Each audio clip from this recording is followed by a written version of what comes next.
का कुत्सित प्रयास करना ये समाज के लिए हितकारी नहीं है। ऐसे ही पथभ्रष्ट तथा लोगों को गुमराह करने वाले व्यक्तियों में से एक है बड़ौदा का वैद्य अमृत प्रजापति, जिसका कहना है, मैं योग सीखने के उद्देश्य से आश्रम में आया था।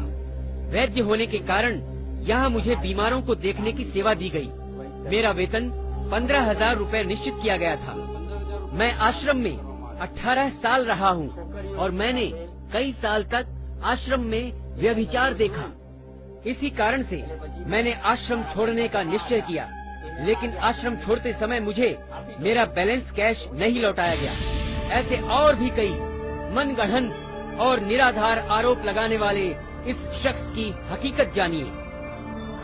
क्या अमृत प्रजापति को वेतन दिया जाता था?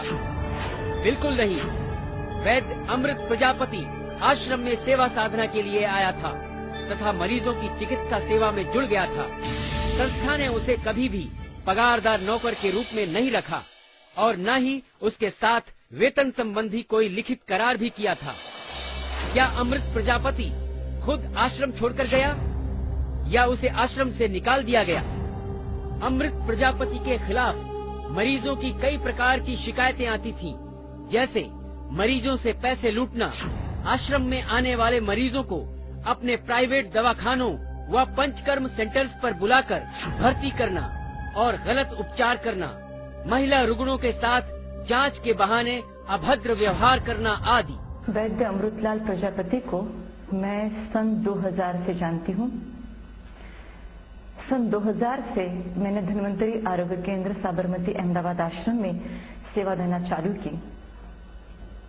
पहले मेरे मन में उनके प्रति आदर भावना थी, क्योंकि मैं ऐसा समझ रही थी कि अपने गुरु के दैविक कार्य में सहभागी हो रहे हैं और हजारों हजारों मरीजों की उनके द्वारा सेवा हो रही है।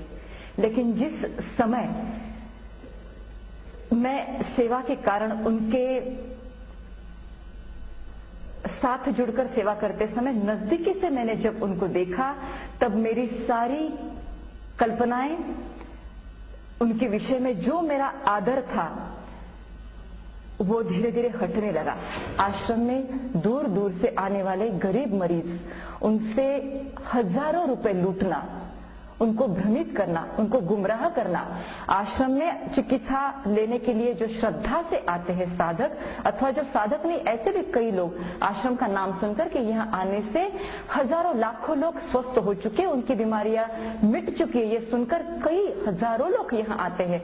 तो इस विश्वास से यहाँ पर आने वाले लोग कि हम बापू के पास जाएंगे तो ठीक हो जाएंगे, उन लोगों को आश्रम के बाहर जिन चिकित्सालयों के साथ वो जुड़े थे और जहां से उनको कमीशन मिलता था, कई जगह से उनको 40-40% कमीशन मिलता था, ऐसी जगह पर रुग्णों को भेजा जाता था। लोगों को लगता था कि आश्रम के वैद्य है और वो हमारे किसी स्पेशल ट्रीटमेंट के लिए भेज रहे हैं तो निश्चित ही हमारे हित के लिए होगा, लेकिन वो नहीं जानते थे कि ये पैसे लूटने के लिए उनके साथ ऐसा किया जा रहा है। वो वहां जाते थे, 15 दिन 20 दिन, किसी किसी को 30 दिन तक कहीं कहीं एडमिट किया जाता था और उनसे एक एक दिन के हजार रुपए, एक महीने के 30-30 हजार रुपए लिए जाते थे।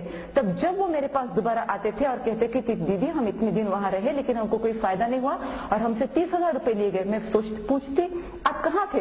तो हमें बड़ौदा में किसी सेंटर में एडमिट किया था, कोई कहेगा कि दिल्ली के किसी सेंटर में एडमिट किया था, कोई कहेगा कि यहाँ अहमदाबाद के किसी सेंटर में। तो मैं कहती थी हमारा इस प्रकार का कोई भी सेंटर आश्रम के बाहर नहीं है। जितनी वैद्यकीय सेवाएं है वो आश्रम के अंदर है। आश्रम के बाहर जो भी है, आप कोई भी बिना हमें पूछे, बिना हमें सूचित किए कृपया न जाए, क्योंकि ये आपके साथ धोखा हो रहा है। आपसे पैसे लूटने का ये एक सरासर एक विथ प्लान, ये एक साजिश है और जिसके शिकार आप न बने। जब इस प्रकार की भी कंप्लेंट्स मेरे पास आने लगी, मैंने दोबारा उनको सूचित किया कि वैद्यराज, आश्रम में आने वाले श्रद्धावान लोगों के साथ आपके द्वारा ये होने वाला व्यवहार कदापि आश्रम सहन नहीं करेगा। कई बार इमरजेंसी केस में भी वो केवल फोन से ही सलाह देता था, रूबरू जांच करने का कष्ट तक नहीं लेता था। श्रद्धालु भोले भाले भक्तों का उन अन्य डॉक्टरों को केस रेफर करता था जिनके साथ में उसका कमीशन का सेटिंग होता था। सुनिए उन व्यथित हृदय मरीजों की कहानी उन्हीं की जुबानी। मेरा नाम मेहर चंद है। मैं दिल्ली सेक्टर 8 रोहिणी रहता हूँ। मेरा हार्डवेयर का व्यापार है चावड़ी बाजार दिल्ली में।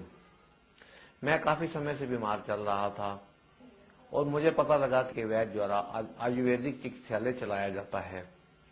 मैं धीरे धीरे पता करते एक दिन उनके यहाँ पहुंचा तो वहां मुझे वैद्यराज अमृत भाई मिले।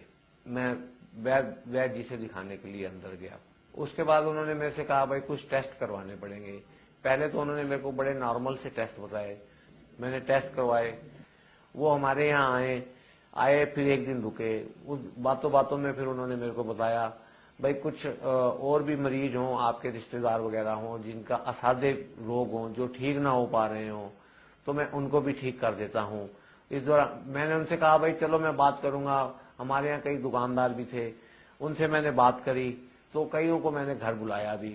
तो उन्होंने कहा जी, घर बुलाने पर मैंने उनको वहां बिठाया। वैद्य जी ने उनको देखा। उनको देखने के बाद उन्होंने उनसे कहा भाई किसी को कुछ टेस्ट कराने पड़ेंगे, किसी को ये भयंकर टीबी का रोग है, किसी को हो सकता है कैंसर हो जाए, इसके लक्षण ऐसे दिखाई दे रहे हैं, वैसे दिखाई दे रहे हैं।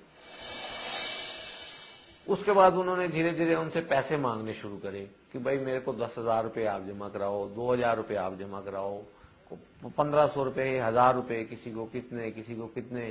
कहते कहते सब ने धीरे धीरे पैसे जमा कराने शुरू कर दिए। तो उसके बाद उन्होंने कहा भाई इनका ये इलाज होगा, किसी का कुछ इलाज होगा, किसी का कुछ इलाज होगा। उन्होंने कहा भाई अब अगली बार आऊंगा तो बात करूंगा। अगली बार आए तो उन्होंने फिर सबसे वही टेस्ट करवाने के लिए कहा, दवाइयां दी। कईयों का कुछ रोग ऊपर नीचे हुआ होगा, कुछ ठीक हुआ या नहीं हुआ। उन्होंने जो संपर्क नंबर मेरे को दिया था उस संपर्क नंबर पे मैंने फोन करा एक दिन। मैंने कहा पता तो करूं वैद्य जी का कि आज आ रहे हैं या कब आ रहे हैं। लेकिन मैंने संपर्क किया तो वहां मेरे को पता चला कि भाई वो तो नंबर ही नहीं मिल रहा उनका, वो नंबर ही कट गया है। तो मैंने आश्रम के नंबर पर फोन करा, तब मुझे पता लगा कि वो तो आश्रम ही छोड़ गए हैं। मैं हीना टक्कर डोंबिवली में रहती हूँ। 1998 में मेरा भाई भरत, जो उसका दोनों किडनियां फेल हो गई, हमें डॉक्टर से पता चला। तो मैं अमृत भाई के पास दवाई के लिए उसको लेके गई। उस वक्त उन्होंने मुझे 400-500 रुपए की एक दवाइयां लिख के दी और वो दवाइयां मैं बाहर से खरीद पाऊं उस कंडीशन में नहीं थी। मैंने उनसे बोला भी था कि अमृत भाई मैं पैसे वाली नहीं हूँ, मेरे पास इतना पैसा नहीं है, मैं अपना घर कैसे चलाती हूँ वो मुझे मालूम है, मैं इतनी महंगी दवाइयां नहीं ले सकती। अगर उनको पता चले कि कोई इंसान एक पैसे वाला है और उसकी बीमारी कुछ हल्की से दवाई में ठीक होती है, उन्होंने उस वक्त वो गरीबों को दवाइयां पैसों से ज्यादा लूटने के लिए उनको ऐसी दवाइयां देते थे, उससे फायदा नहीं होता था। फिर दूसरों का नाम देते थे, दूसरी जगह से बेचते थे, फिर पंचकरण विधि कराओ, मतलब लोगों को उस तरह से वो उनका शोषण भी करते थे। तो वो खुद ही गलत आदमी, और जो खुद गलत रहेगा वो कभी सच्चाई को पहचान नहीं पाएगा। वो खुद ही चरित्रहीन आदमी है। वो दूसरों की चरित्रों के लिए क्या बात करेगा। वो गरीबों को ज्यादा पैसा लेके दवाइयां देता था, वो खुद ही जो शोषण करता था वो अमृत वैद्य हो ही कैसे सकता है। वो तो खुद जहरीला सांप है। उसके इस अनुचित व्यवहार के लिए उसे बार बार समझाए जाने पर भी जब उसके व्यवहार में परिवर्तन नहीं आया तब उसे आश्रम से निकाल दिया गया। ये रहा वो दृश्य जब अमृत प्रजापति को आश्रम से निकाल दिया गया था। आपका हेतु केवल लोगों का शोषण करना हो गया है, सिद्धांत से बिल्कुल विपरीत है। और उसके लिए हम आश्रम वाले आपको मदद करें, आश्रम की ओर से आपको अलग अलग स्थान पर पैसा से मिलने का मौका दे, ये तो शोषकों को समर्थन देने की बात है। इससे तो सिद्ध होता है कि आप लोगों का केवल धन ही ग्रहण नहीं करते, उनके स्वास्थ्य की हानि नहीं पहुंचाते, श्रद्धा भी उनसे छीन लेते हैं और उनको अपने सदगुरु से विमुख करने का मार्ग कर रहे हैं और इस आश्रम का ही अन्न खाते हुए कर रहे हैं। यहाँ तक आपको गुरु जी ने करुणा कर करके क्षमा देते देते आपको सुधरने के मौके दिए, लेकिन आप और आगे बढ़ते ही गए और अब से आश्रम की ओर से किसी भी जगह पर उनका जाना निषिद्ध है। अब अभी अपना सामान पे करके निकल जाए। आश्रम से निकाले जाने के बाद अमृत प्रजापति अपने चिकित्सालयों के प्रचार पत्रक आश्रमों के बाहर तथा सत्संग स्थलों पर बांटने लगा। अपने प्राइवेट दवाखाने आश्रम से जुड़े हुए हैं ऐसा गलत प्रचार करके मरीजों को गुमराह करने लगा। आज भी उसकी ऐसी